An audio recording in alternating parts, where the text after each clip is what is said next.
they had three major policies that were going to be followed.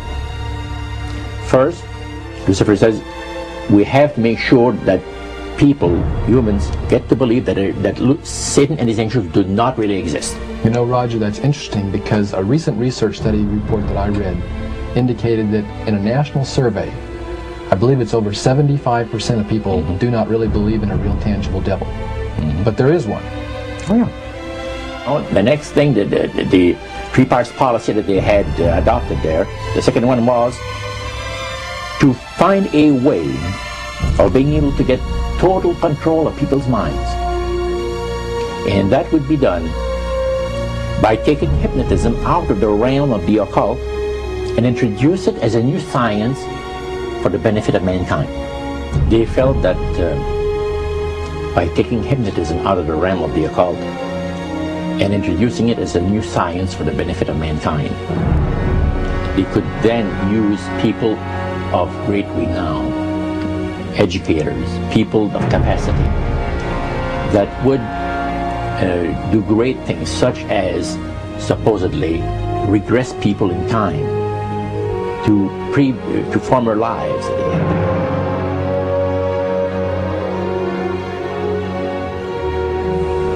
And of course, after the session is over, the person would not know a thing about ancient history.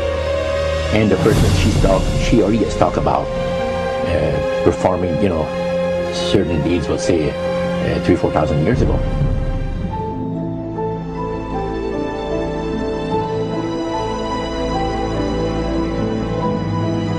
But this was their strategy. Now, what this would do for the thing is this, that it would create in the minds of the general public, solidly set in the mind of the general public, an unwavering trust in that great deception. So now this would be a way of de-Christianizing the Western world through the avenue of mysticism. The three things were, number one, that they did not want Satan did not want the human family to think that he or his angels existed. Right. The second point that you made had to do with taking control of people's minds. That's right. The third point was what? Was to destroy the Bible without burning it. Okay. See? And what was the strategy on that? On that, it was very interesting.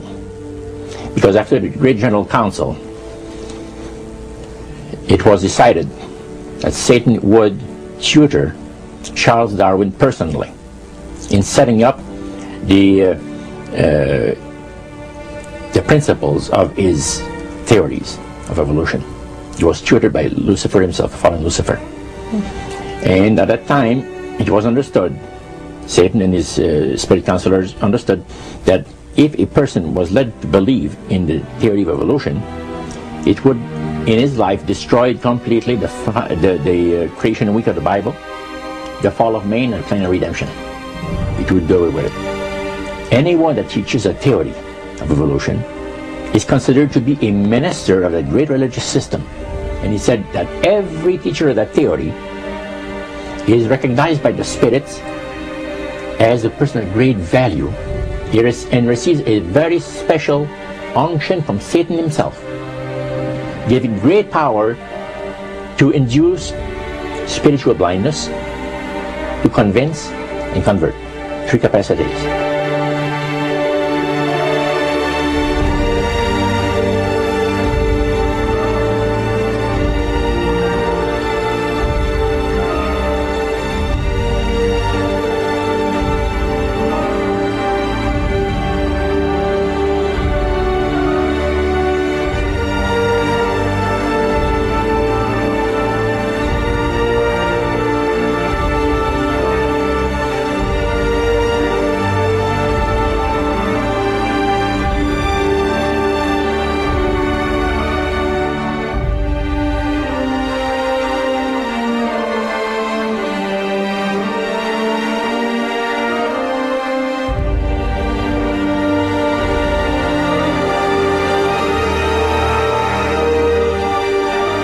This is the grain plane, the master's grain plane. for harvesting the nations, for harvesting the multitudes of the earth into his cause, just before the close of the great controversy between the forces of good and evil. It's going to be done in a unique manner. This grand plan is going to take people are going to eat the stuff, because it says spirits, demon spirits, will declare themselves to be inhabitants of far distant planets in the galaxies that are coming to warn the inhabitants of planet Earth of the impending destruction of the planet unless something seriously proper is done to avoid it.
Metaphor. If you think about Aladdin and his lamp, you've probably heard of that one.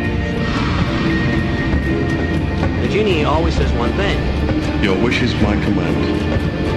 You know, the universe is this great genie, and your conscious mind is Aladdin. It formulates the intention of what you choose for your life.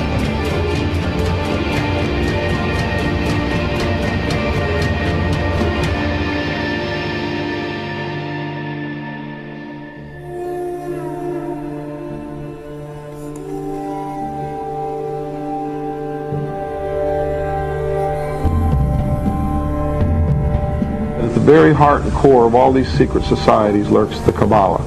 It is a method of encoding information through a system of mathematics and numbers. These people that belong to the secret societies never dared to write down in any language what they knew, what it was that they were guarding, because then someone could steal it and then the secret would be out.